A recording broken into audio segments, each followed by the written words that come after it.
banyak ketidakadilan terjadi di dalam dunia ini yang penuh dengan ketidakadilan, yang lemah ditindas, yang lemah dilecehkan, yang kaya memanfaatkan, yang kaya mengeksploitasi. Ternyata pengamatan ini sudah dilakukan oleh Raja Salomo. Banyak dari kita mungkin mengalami hal-hal yang saudara mungkin kecewa, saudara mungkin pesimis, saudara mungkin mengalami trauma, saudara mungkin ada dendam atau sakit hati karena diperlakukan dengan tidak adil. Kita semua di dalam ruangan ini, kita semua yang mendengar khotbah ini, kita tidak bisa luput dari ketidakadilan. Kita semua manusia, saudara dan saya menderita atas kenyataan bahwa ketidakadilan di dalam dunia ini selalu ada.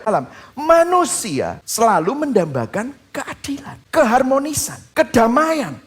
Tuhan akan menegakkan keadilannya dan meminta pertanggungjawaban atau menghakimi semua orang atas ketidakadilan yang terjadi. Kita tidak tahu kapan keadilan itu akan terjadi. Kenapa? Kita sekarang terjebak di sebuah ruang antara keyakinan akan keadilan yang akan ditegakkan di akhir zaman, namun juga kekhawatiran akan ketidakpastian tentang apa yang akan terjadi selanjutnya di dalam hidup ini. Namun di sisi yang lain, kita juga tidak menginginkan keadilan. Bisa, Pastor? Karena kita juga tidak bisa menghindar dari keadilan. Karena pada akhirnya Tuhan juga akan mengadili kita akan semua ketidakadilan yang kita lakukan. Halo? Mungkin saudara bilang, tidak adil, aku diperlakukan tidak adil. Coba saudara periksa, berani gak saudara berdiri di hadapan Tuhan? Bahwa saudara selalu berlaku adil di dalam hidupmu selama ini. Kalau kita mau jujur, kita pun juga seringkali tidak adil. Kita pun juga bisa pilih kasih, pilih teman, lihat orang. Seringkali waktu kita berdosa atau buat kesalahan, kita minta dimaklumi, belas kasihan. Tolong dong, mengerti keadaan saya. Namun saat orang lain yang berdosa dan membuat kesalahan, kita menuntut apa? Keadilan. Di situ kita sedang berlaku tidak adil. Adalah gema atau eko dari Kejadian 3, kejatuhan manusia di dalam dosa. Observasi ini menunjukkan bahwa di luar konteks Tuhan, nasib manusia tidak lebih baik daripada binatang. Dan segala sesuatu berakhir pada kesia-siaan. Tidak ada penghiburan bagi kaum tertindas karena kekuasaan berada di pihak penindas. Hierarki birokrasi seharusnya ditetapkan untuk apa? Menjaga keseimbangan kekuasaan, ya kan?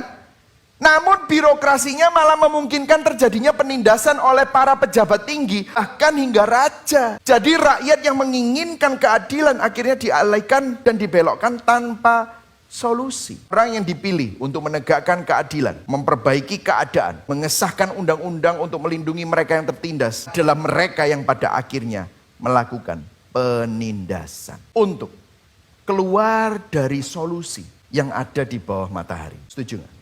Jadi solusinya bukan siapa teman siapa lawan, bukan. Banyak orang bilang solusinya bukan uang Pak, tapi solusinya siapa yang kita kenal. Ya bisa, tapi selama Anda kenal orang itu, kalau orang itu tidak melihat Anda menguntungkan, maka Anda akan ditinggalkan. Dambaan kita akan pemimpin politik yang adil, serta mampu memperbaiki semua kesengsaraan dan ketidakadilan adalah kerinduan akan raja yang lebih baik. Raja yang adil sempurna, yaitu Raja Yesus Kristus. Dengarkan saudara, disalib sang raja datang sebagai hamba yang melayani.